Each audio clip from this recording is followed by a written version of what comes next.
my secret, just do something that ain't nobody ever done before, but make it sound like something that's always been there forever.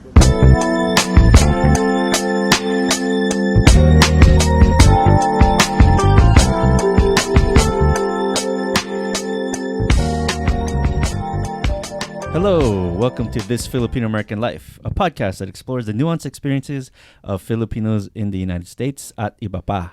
My name is Joe Bernardo, and I'm joined by... Girly. Yes. This time it's just the two of us. Yeah, just the two of us today. Everyone else is busy, but we have some wonderful guests here to talk about a great episode about fashion in the Philippines. Yes, we are. We're talking with two folks from Anthill Fabric Gallery. They are based in Cebu, and they are doing a couple of pop-ups here in the United States. 2 in Los Angeles, another one in San Francisco, and then another one in New York. So we are really excited to have them here. I have been obsessed with them for a number of years now. I actually heard about them from our friends at Geneva Bar that's located in historic Filipino town. So we are super excited to have Anya, the founder of Anthill Gallery, as well as Elisa, who is their creative consultant. Great, I would say team performance coach. All right. But really has helped to, really position Anthill to continue to grow and continue to do the great work that they're doing with various communities throughout the Philippines. So thank you so much for joining us. Thank you for having us. This is exciting. Yeah. Welcome to the show. Thank you. Is this your first podcast? Yes. I'm usually on the other end. Listening. Interviewing, listening. Okay. Yeah. Okay. How about you? No, it's probably my third one. Okay. Yeah. Okay. But this is the first time I have all these big mics, this big microphone. So Nice. Quite intimidating, but fun. All the colors. Well, let's start with some easy questions. Where did you grow up, and how did you get started with Anthill, both of you? I'll let you can go because I come in 10 years later. So I was born in Legazpi in the Bicol region. It's known for the Mayon volcano. Mm-hmm. And then I moved to Cebu when I was 6 and basically grew up there. Lived in Manila for a while for university, and then went back to Cebu to start Anthill. How did Anthill start? That's a long story, but the short version is that a lot of the huge reason of why we started Anthill is really because of my parents' upbringing. So I was very, very fortunate to have parents with such great love for country. Mm-hmm. My mom did a lot of missionary work from after school, after college. So I grew up with a lot of stories about her adventures with different indigenous tribes in the Philippines. She worked with the Tiboli community in South Cotabato. She worked with the Igorots, the Aitas and Zambales. So that kind of gave me an awareness at a very young age of all these different indigenous people in the Philippines. So they were like my Disney characters. I would always say I grew up with listening to bedtime stories about them instead of the Disney princesses. And then just traveling around, we saw that as a problem, that there's really a lack or a gap in cultural transmission of the weaving culture in the Philippines. There's a lot of really old people weaving, but no young women are interested to learn the craft. And both my parents are in a textile business, so I was also very fascinated to learn a lot about textiles. So just by traveling around the Philippines, we saw it as a prevalent problem in all the communities that we visited. And then we wanted to understand why young people are really not encouraged to learn the craft, why there's no demand from the other side of the spectrum. People find it uncool or badui to wear weaves because mostly they're made to be used as placemats or table runners, bed covers. That's just because there was no market demand for it. And historically, our ancestors wore it proudly as their second skin, which to me is really beautiful. And then with the import substitutes, it just died. The industry and the tradition just died. So, and also because of all the, colonial mentality and the influx of all these imported brands, it was more aspirational for Filipinos to wear these brands as opposed to their own fabrics. They always think, "Ay, it's itchy," or, "I'm not going to wear piña fiber. It's itchy. I'm not going to wear that every day." And yeah, people are really not able to wear it every day. Or I'm not going to wear a terno every day because it's too costumey. Yeah. So like special occasions only. Yeah, exactly. Right. And if it's only for special occasions, naturally, you don't get a demand for it. And if there's no demand for it, then it's really doesn't make sense for the weavers to continue the craft because it doesn't give them sustainable income. So young women would rather like work abroad, tourism, work in the city, be tour guides. Yeah.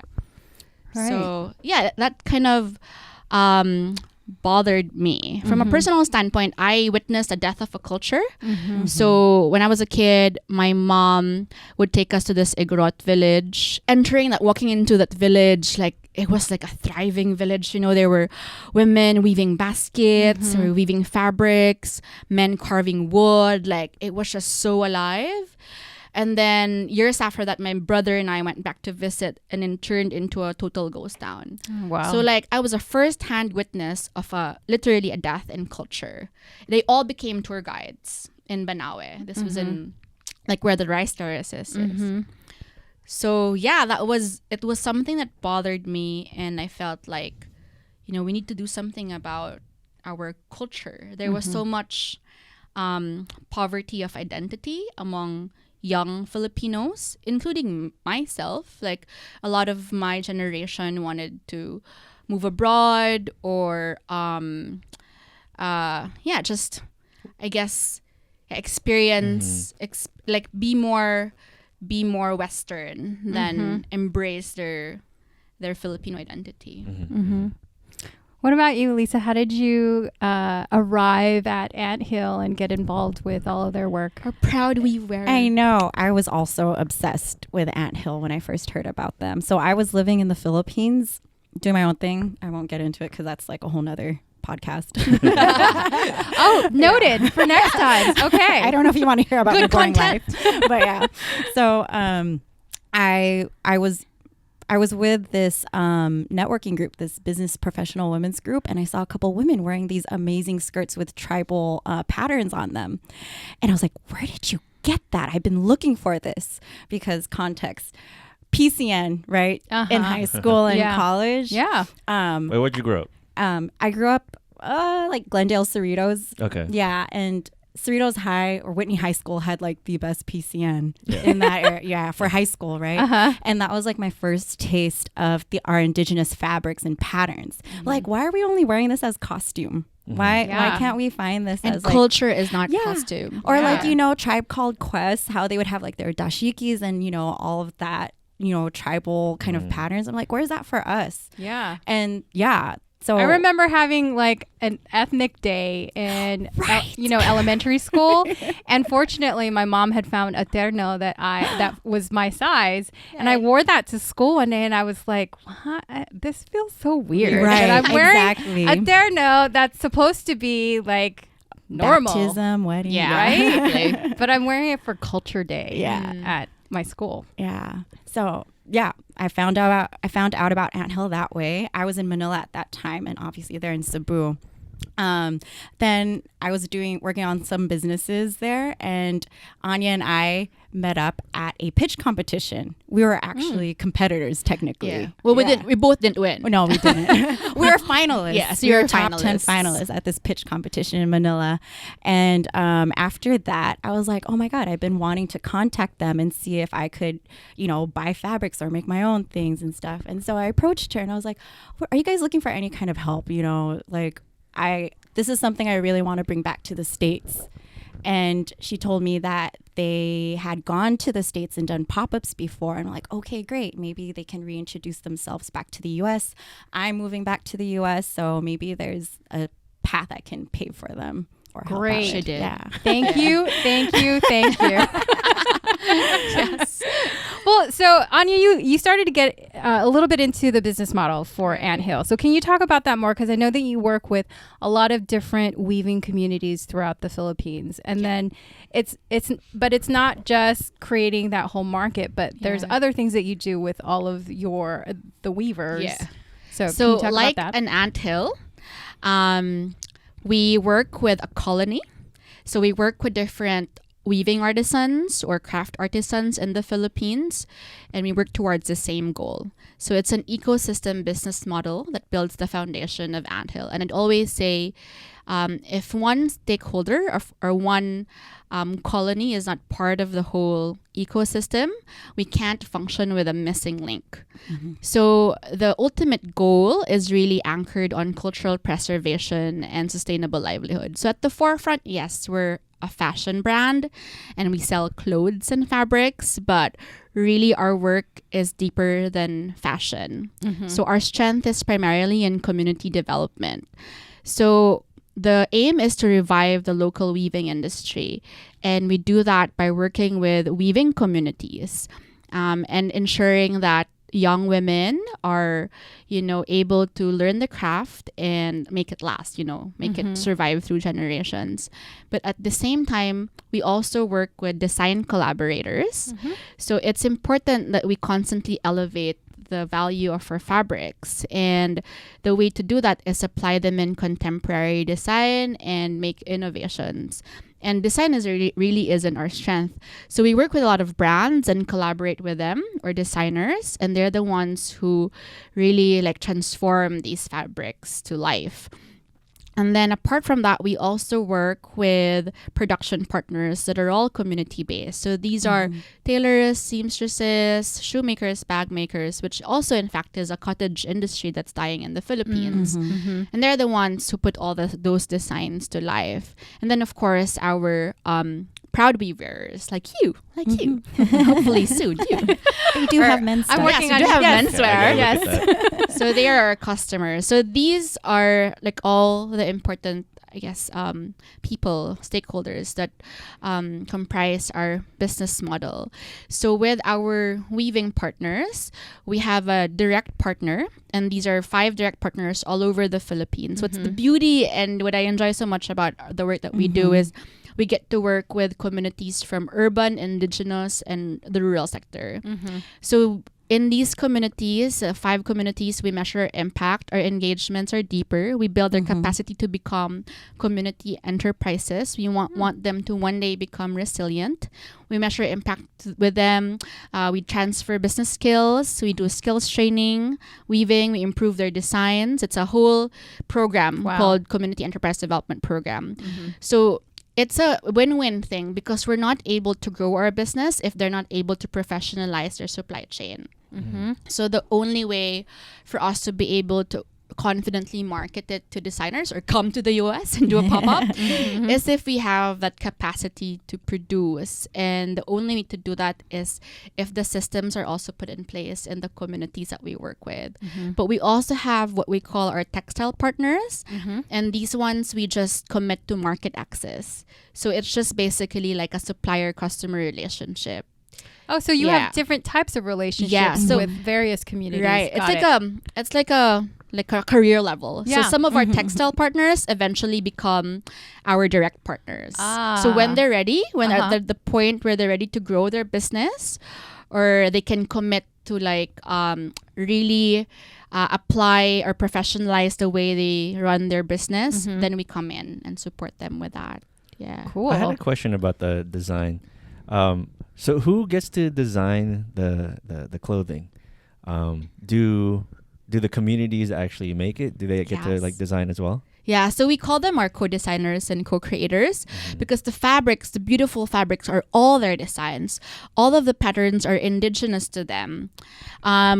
Exception would be a recent community in Argao, where we worked with the Philippine Textile Research Institute in the Philippines. So they taught us new, modern patterns. So these are all geometric patterns. But most of the communities we work with, especially the indigenous groups, the patterns are already indigenous to them. So they're very symbolic to their culture. and we can't mess up with that. Yeah. So we have to also honor and respect the context of these patterns, or the meaning of these patterns. So Like Anya was saying, how Filipinos wore their weaves as their second skin. It was a way to identify like which tribe you're from. Yeah. Oh, so you can still identify which tribes these clothes are coming from Yes, because of the weaves. based of the pattern or the weave. So I always would imagine like all these different communities crossing land bridges, and they're able to like, oh hey, you're a Tiboli tribe just Yeah. because of what you wear, or you're a Nigorot or a Kalinga or a Manobo just because of the clothes that you wear. It's really wearing who you are, literally. So what we do is we just, for the byproduct, that's when we come in and design them into clothes. But we also have to make sure that they're designed properly. So sometimes there are fabrics that can't be used for shoes. There are fabrics that can't be used for, say, short skirts or short shorts. So these are very sacred fabrics. So there are also limitations depending on the cultural context of where it's produced. Do they make the clothes, or do they just make the tela? They just make the fabric. Okay. But there are also some communities we work with that can sew. Okay. Yeah, like in the coming pop-up this Friday, we're going to launch our heritage collection. So they make traditional blouses, but they also do a lot of embroidery and beadwork. So they make it from like start to finish. So the whole piece they make. And what Okay. what area is this one from? The other one is from Lake Cebu, the Taboli tribe, South Cotabato, and the other one is in Pinay Bukidnon tribe from Antique. Yeah. Do you also work with communities that are not necessarily like quote unquote indigenous, like the Yes. like Christianized? Yeah, patterns so and there's a stuff? lot. So the one in Argao it's a rural community. They're not indigenous. And they learned how to weave from the Spaniards. So we do work with them. And I would say now, maybe around, from all the weaving communities in the Philippines, I would say about 60 to 70% are not IP anymore. Yeah. In the South, like IP is in indigenous people. Yeah. In Mindanao, they're still very strong on their weaving traditions, especially now there's a huge demand for it. So weaving in Basilan, in Marawi, in Cotabato, in Zamboanga, in Bukidnon, they're all coming back. So women are really That's interested to go back and learn the craft. But most of the weavers in Ilocos are largely influenced by the Spanish time. Yeah, because Girlie's obsessed with Inabel. Yes. Oh, yeah. Well, I mean, I'm from Balisteros, Cagayan, so it just makes sense.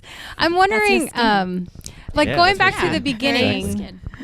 Yeah, I'm going back to the beginning. Actually, just side story. One of the things that I remembered when I was introduced to Anthill was that I actually had a safety blanket as a kid, and it was this pink Inabel blanket that I have no idea what happened to it, but I would not go anywhere without this blanket. Gosh. That's so cute. I got chills. Yeah, I well, know. and what's funny is that my youngest brother had a safety blanket, and my niece has a safety blanket. And I it don't was know. all it just- Inabel. No, well, You're no, so mine was the special. only Inabel because I was also the only one who was born in the Philippines among my siblings. So thank you for helping me remember that. That is some crazy. It's like your subconscious second skin, your Yeah. blanket. So I actually want to go back to the beginning of Anthill. I'm wondering if there were any surprises that you encountered, when you first started. A lot. I didn't know it was going to be this difficult. So I did come from the development sector, but it was different working on production. Yeah. We weren't really prepared for challenges like resistance to learning stuff. Most of the weavers we initially worked with were in their 60s. They were seniors, and as they say, you can't teach old dogs new tricks. And so no one was sort of wanting to do it properly or systematically. Like we were explaining to them how we should do things. It was all participatory, right? But we had shared dreams of growing the enterprise and reviving the weaving tradition. But it took us so long for them to open their minds and their hearts and like learning how to do business right. And when I say learning how to do business right, things that would actually benefit them, like proper time and motion of how they produce things so they can cost the items properly or the fabrics properly so they get fair wages. You come into the community and you ask them how much is a meter. And because they didn't have any market then, they would just say, ikaw na bahala, ma'am. You know, like they undervalued their work so much.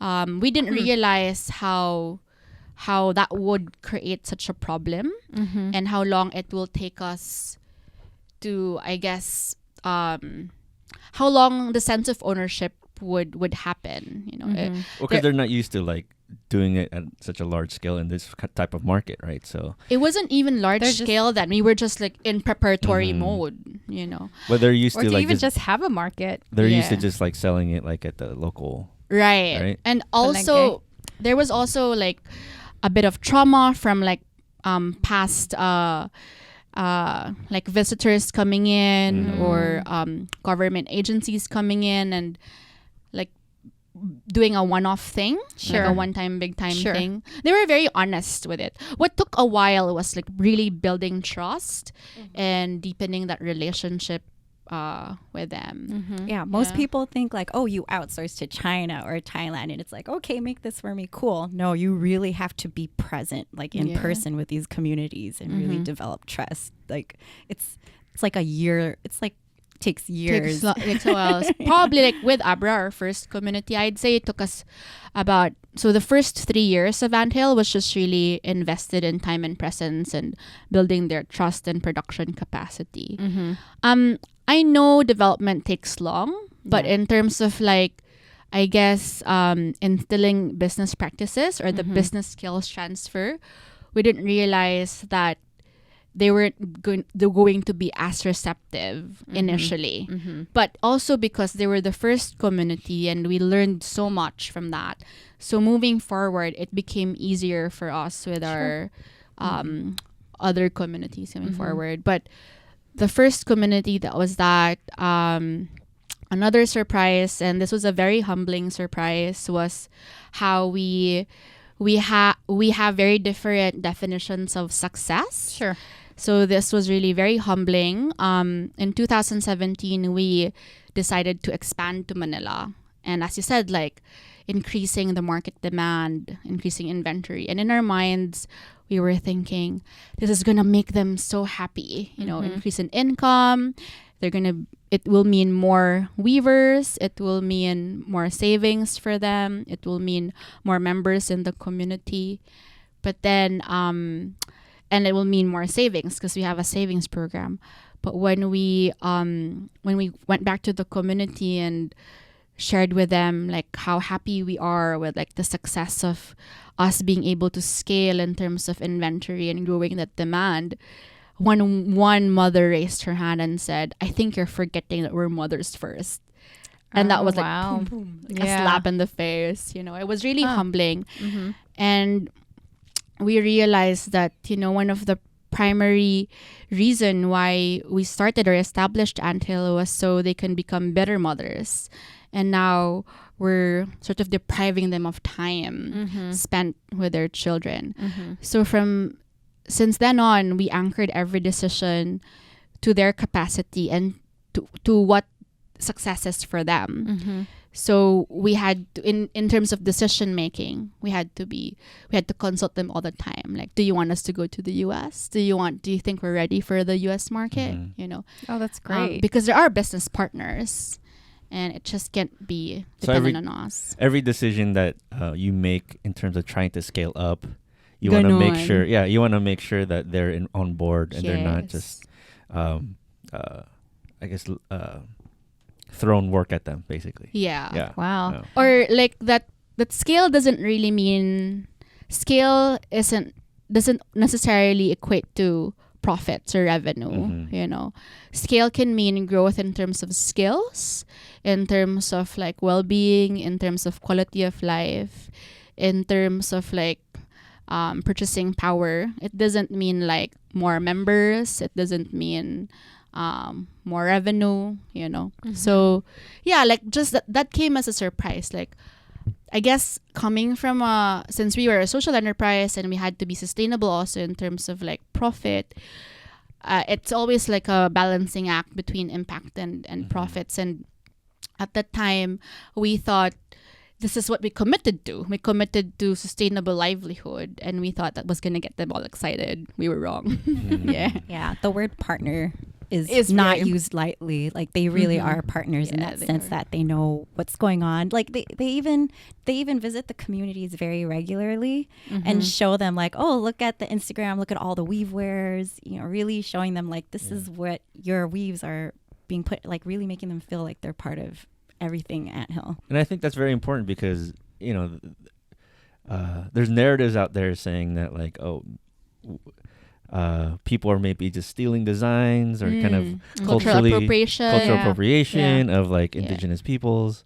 So, I mean, how do you kind of combat or kind of make sure you're not trying to do that? Right. Transparency. And like, I think what sets us apart is we spend so much time building such a strong relationship with our partners that they make us so accountable for every decision we make. You know, like definitely because there are other textile and, you know, fashion companies in the Philippines that now leverage the communities Anthill helped create and build. Oh. Yes. But they aren't as involved in the community development, I think. Yeah, and that's what I noticed when we were back in the Philippines in May. You know, I was very intent on looking out for more new Anthill stuff. But I also noticed that there were a lot of other companies, so like much even more. SM, that carries like their own line of, you know, indigenous weaves. But there's not as much information on those, you know, on those story like, tags. Yeah, exactly. Where it's from. Yeah, you don't know where they're from, how they they're work made, with their communities. And I think that's why I'm so obsessed with Anthill, because it really tugs at my heartstrings, you know, in terms of the connection and not even just making sure that these weaving practices continue, but the fact that you are, I mean, the way that you talk about the different groups that you work with, it's so aspirational. Like, you know, there's all these social enterprises here in the United States that are trying to figure it out. Like, how do we make everybody who is a part of this business be sustainable and be successful, and success defined in their own way? And you are providing a really great example of that. Thank you. Yeah. My favorite impact story about Anthill is from the Philippines. Make me emotional. Good. I love making her cry. I know. I love it. I was hearing you. I'm like, wait. Yeah, our coaching calls. I know. It's a success if she's crying. It's me purging. Yeah, exactly. But from the Filipino American experience, right? We always knew or had our own yayas, right?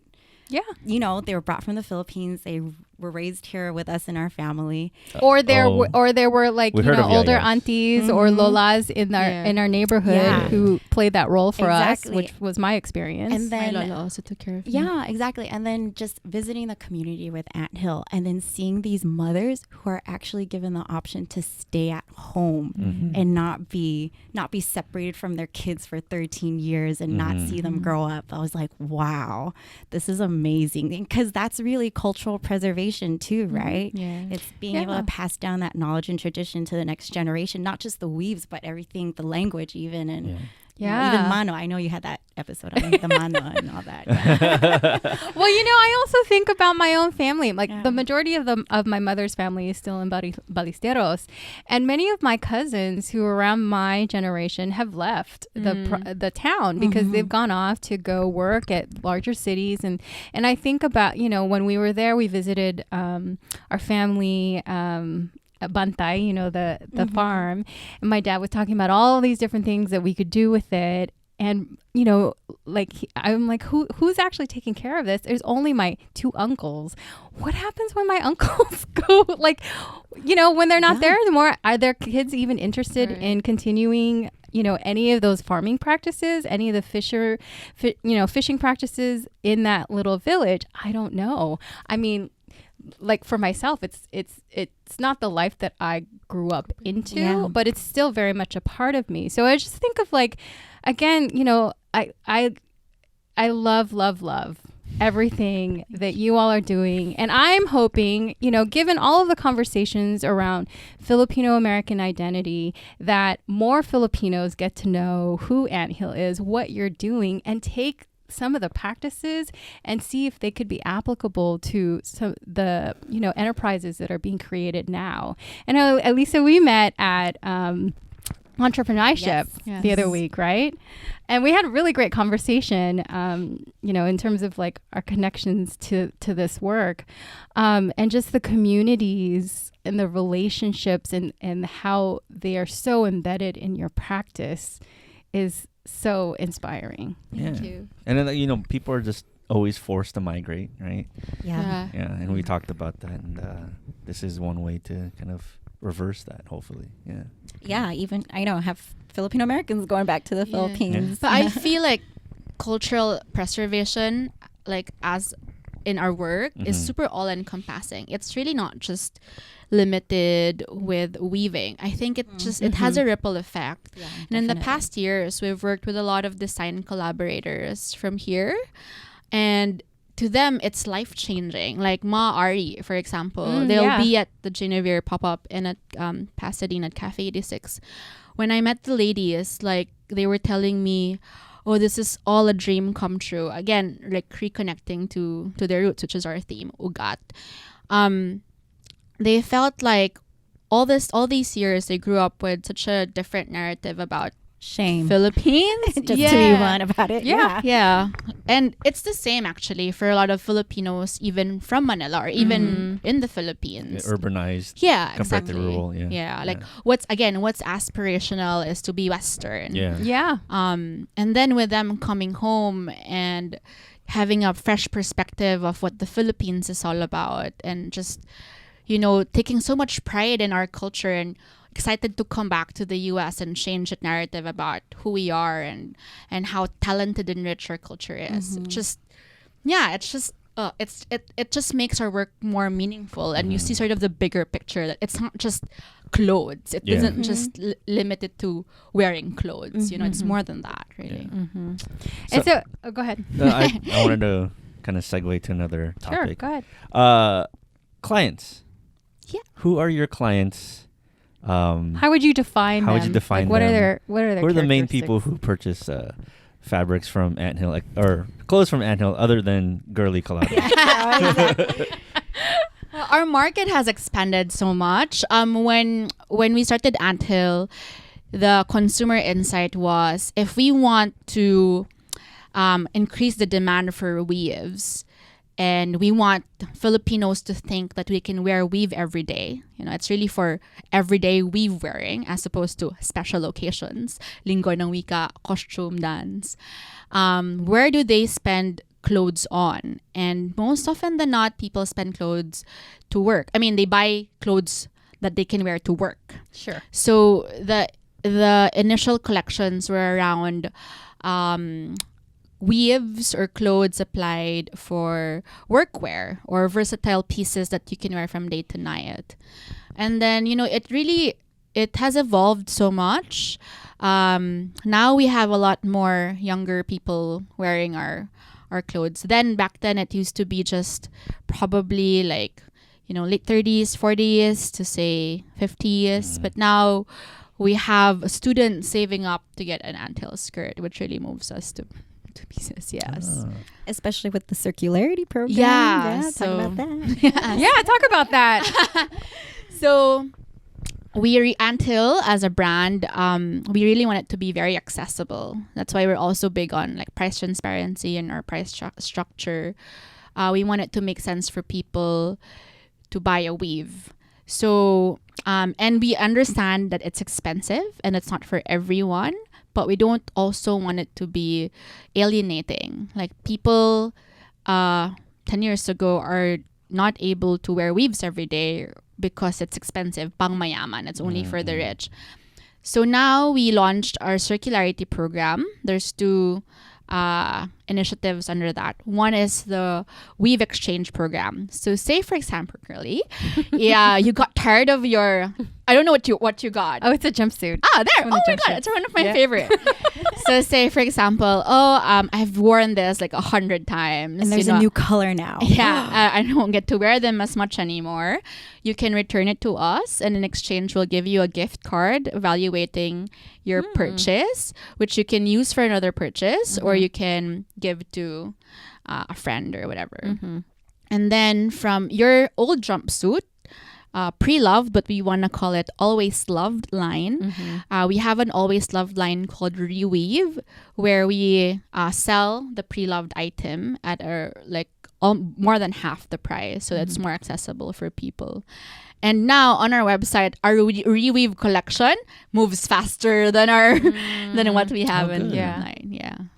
And then the environmental aspect under that too. Yeah. So we're all about circularity. So apart from these pre-loved line and the weave exchange program, we also have a zero waste line. So in our Gao, that community in Cebu, since they're close proximity to us, Elisa's visited our community in Argao. Our textile designer, Jessica, was able to really work with them in terms of innovating design. So we get a lot of old clothes, production end cuts from fashion or textile manufacturers, big retail brands in the Philippines, or even like bed linens and hotel towels. So we get them as donation, and we cut them into strips, and we upcycle and reweave them into a new fabric. So you'll see those limited pieces at the pop-up. Oh, plug it in there. Yeah. So how many people from the diaspora get stuff from Anthill? A lot. So this is why we're here, really, because we want to see faces, we want to meet, we want to have faces behind these names. Even before we launched our website, we have such a huge following in the US. And when we came here 2016, we were so unprepared. Like, we didn't have a website. We didn't have so much inventory yet. We were very, very But you new. still had Instagram. We had Instagram. And this is going to be your second set of US pop-ups. series. Yeah. Okay, got it. Yeah. But we're coming more prepared also because, from the diaspora community supporting us just grew. Like, grew to the nth level. And I have a feeling it's going to keep growing. I hope so, yes. And as I said, we're all about community engagement, and we wanted to really get to know the community here, have a dialogue with them, how we can further elevate our culture and nurture this relationship, how we can further weave dreams. And we really dream of putting the Philippine textiles in the global map. The last time I was here, we were going around Williamsburg in New York, and I was just scouting for possible stockists and distributors. And they were also surprised that we have a textile industry in the Philippines. They know of Indonesian batik, they know of Indian silk, they know of, all these different, the Longji of Burma, they know of all these fabrics from different parts of Asia, or even in Mexico, they know of all these. Or even Africa. Africa, exactly. And then they're so surprised that we have a weaving industry, a weaving culture in the Philippines. Yeah, we just run around naked. Yeah, we don't wear stuff. Yeah. Or just American clothes or Spanish clothes. Okay, so you're expanding. Are there any plans for any specific locations in the West Coast, maybe like Los Angeles? That's super or is that aspirational right now? That's super aspirational. Well, with this podcast episode, maybe we'll get more inquiries. Yeah. It'll explode after this. Don't worry. Yes. So to be honest, in Cebu, we only have one store. It's our store/gallery/office in Cebu. And we don't even have a brick and mortar in Manila. wow. So we have stockists in Manila, and basically everything else is online, you know. We're so happy that retail and online is growing. We get a lot of tourists specifically go to Cebu just to see us, you know. That's great. People from the US, from all over the world, really. Like, oh my God, I've been wanting to get a weave, you know. Like, yeah. Top 10 on TripAdvisor. Oh, places to visit in nice. Cebu. Oh, yeah, nice. we've been working so hard on that. Yes, we'll that's our You next. should go. Our next next trip will stop. definitely involve Yes. Cebu. So, yes, it's very aspirational. Like, earlier we were at Everlyn. It's her store crush. Oh, yes. Yeah. Yeah. So, yeah, that would be so ideal. It would be a dream come true to have like a brick and mortar in all the strategic places all over the world, especially here in the US. Our US is our top 2 market, second to the Philippines. nice. Yeah. Wow. And So- I'm really surprised. You know, shipping is so expensive, but that doesn't stop people from here from buying from us. Well, So is it mostly like Philams? Yes, mostly, but we Okay. also get like Americans. Okay. Yeah. I mean, yeah, it's not just limited to Philams, but mostly Philams. Yeah. Okay.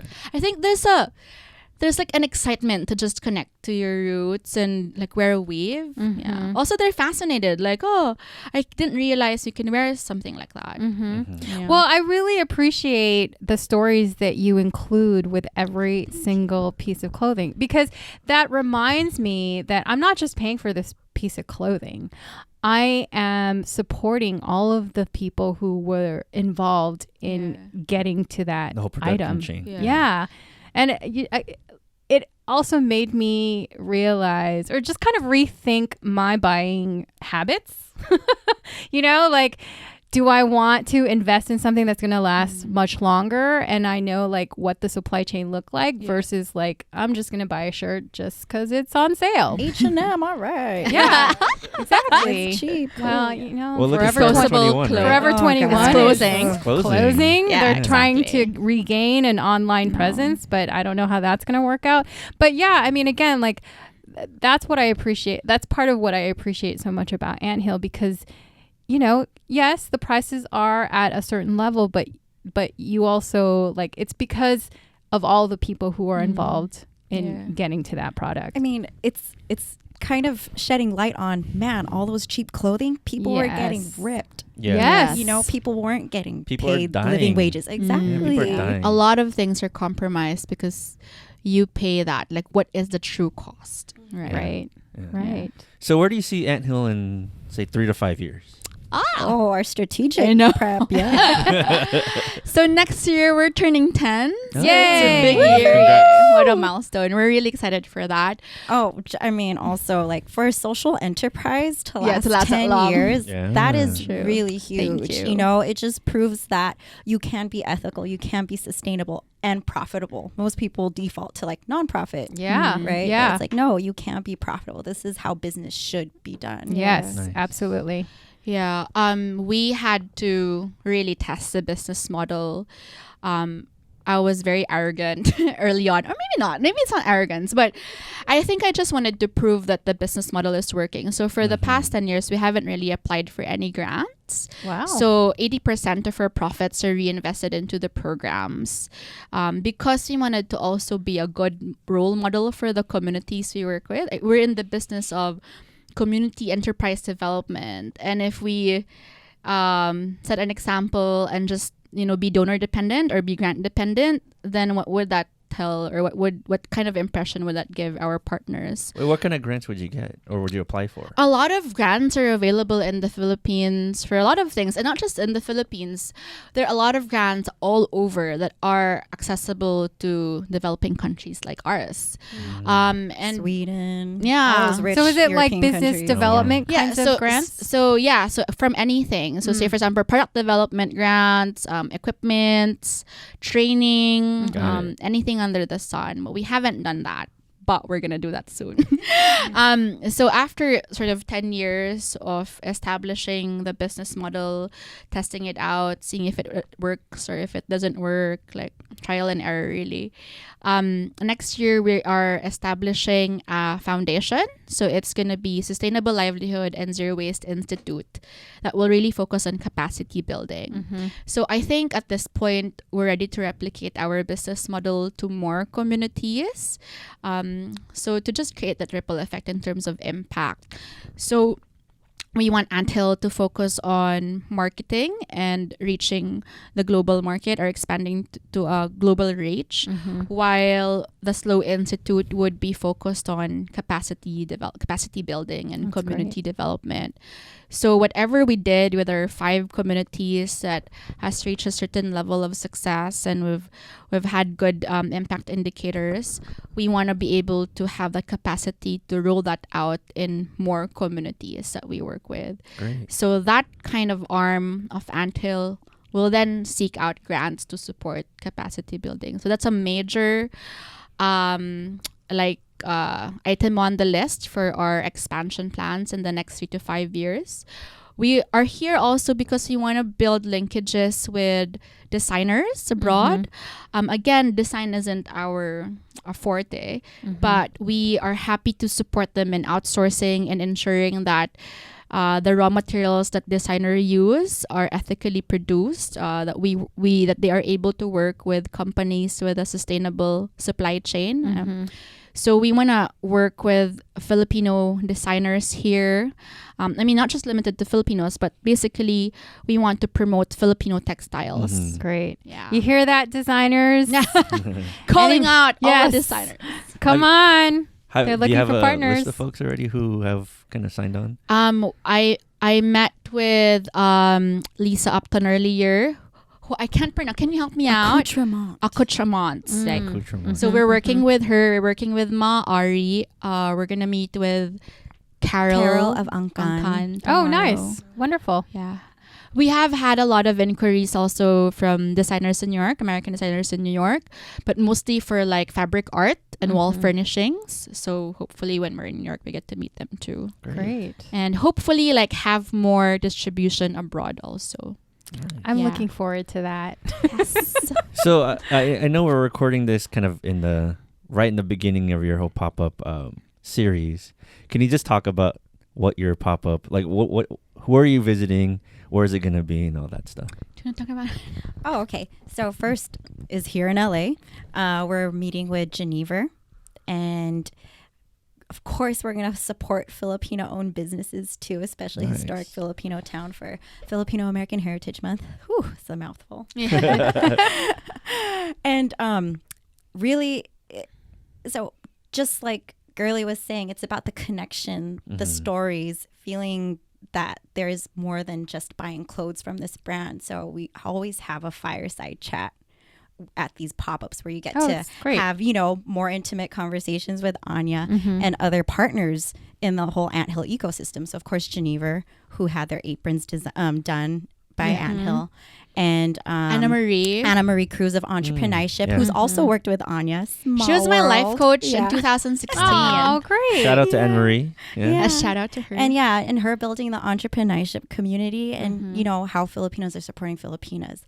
Then Saturday, Cafe 86, of course, the amazing Pasadena. Ginger, in Pasadena. Ginger Di Mapasok. Yes. And what it's like for her to, having lived in the Philippines, now being in America, her finding Anthill and how she's become such a proud weaver. And of course, Ma Ari, design collaborator. Yeah, design She's collaborator. been the Ma Ari ladies have been on field with us twice. So they've been to That's Bukidnon, trekked for an hour and a half up to the mountains to visit the weavers and meet the community there. And they also, this year, they went to Lake Cebu, South Cotabato with our brass casters. Oh, great.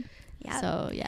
And then, of course, Conversation. San Francisco, which, according to an Instagram poll, had the highest Yes. request for Anthill Oh, to We visit. did a poll before coming here where we Like, should where go. Should we go? And we were going to scrap out San Francisco, but it had the highest vote. Oh, well, so. you had to go. Wow, Yeah. that's Had to great. go.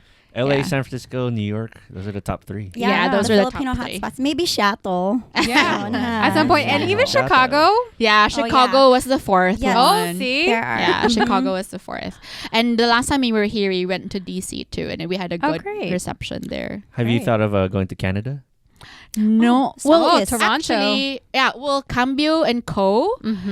Carries Anthill stuff, and then we had an invitation then for the Vancouver Fashion Week, which is couldn't great. afford it. Yeah. But yeah, The nice thing is entrepreneurship is also kind of everywhere now. it's yeah, getting everywhere, and That's that's good. kind of a nice vehicle for me to Yeah. plug in Anthill. 'Cause Yeah, I'm very involved in super. that community. Yeah, absolutely. Yeah. Great. So yeah, we'll be in San Francisco at WeWork, and Civic then Center. Yep. yeah, and then New York the end of the month at Lululemon Lab. Yeah. Great. At Bond Street. Okay, so unfortunately, we are nearing our end. I could go on and on. I know. I could go on and on also. But before we end, can you where can folks find you online? Follow us on Instagram at Anthill Fabric. We have the most entertaining Instagram stories. You do actually. Do you see our Monday morning yes, with routine? your, yes, morning. the With the team. exercises. Yes. And yes, check out our website, anthillfabricgallery.com. And yeah, we'll be check out the links on our Instagram bio for the details of the pop-up and where we'll be at. Just keep following our trail And we're really nice. Like, people direct message us, we'll reply. all the time. Oh yeah, there's the Ask Anthill. People are very Oh responsive. yeah, so we to do that on Dear Anthill Instagram. every Tuesdays on Instagram. So ask away anything under the sun. Recently, they asked us if we do vegan fabrics. We have questions like, when are we going to I be know, in I don't know what that London? means What does either. it mean? Or can we do tailor? Do you do made to measure? And we do. We tailor fit to your size. Women comes in all forms and shapes and sizes, And men. and men too. And how are you gonna expand your menswear? Yes, we will. We're working on that next year because we have been getting a lot of requests. The sizing is just so tricky. Well- because I wear polo barongs like almost every day at work. Yay! Almost every day. Very nice. Yeah, Well- but I get them from like Cultura or SM or something Yeah. like that. yeah. I'm wondering if Yes, there's we more do. We Well, do a lot better of. places. You can Yeah. purchase the fabrics and make your own. We I really don't know how got to do excited that. with Genevieve collab with the aprons. Yeah. That was so They exciting. came out great. Yeah, and then there's also another one. There's also another bar. I just forget the name. Also in LA. We did Oh, yeah? their aprons too out of scrap fabrics. Oh.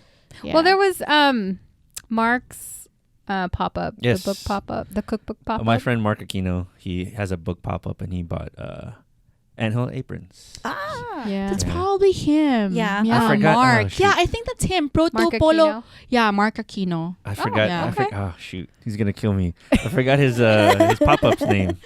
Oh, Anyways. It starts with the I forget letter it too. P. Yeah. I It- think because It was at Prospect Coffee. there, Prospect. Prospect LA. Prospect. There, Prospect it's LA. There you Mark. go. Yeah, there Yes. you go. That's him. All right. All right. Sorry, Mark. We love you, Mark. That's him. All right. Mark Aquino. Well, thank you. Thank you you so Thanks much. for being our storytellers. Yes. Thank you. Oh, thank you. Thank you for gracing us with your presence, coming here to the United States to do this pop up, spread the word about the great things you're doing in the Philippines. And, Salamat. we appreciate it. Please Maraming keep doing maraming what you're salamat. doing. Thank Yes. you. Daghang salamat. Daghang salamat. Yeah. Yay. Thank you. Thank you. Thanks, guys. This Filipino American Life is produced by Michael Nailat. Our intro and outro music is by Roger Habon, aka 10.4 Raj. Resident reality checker Girly Colado, legal advisor Rianne Fajardo, and graphic design by Vincent Collyer.